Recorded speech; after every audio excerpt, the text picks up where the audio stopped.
Hello viewers, আসসালামু আলাইকুম। এখন আমি আছি খুলনা হাদিস পার্কে। খুলনা হাদিস পার্কের বিকালের পরিবেশটা কত সুন্দর দেখেন, একদম মনোরম পরিবেশ। বেশি একটা লোক আজকে আসে নাই। শহীদ মিনারের সামনে কিছু লোক আছে, বা হাদিস পার্কটা একদম পরিষ্কার পরিচ্ছন্ন।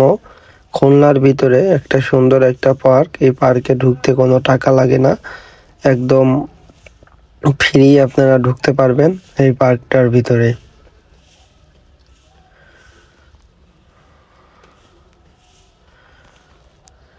দেখেন কত সুন্দর লাগতেছে।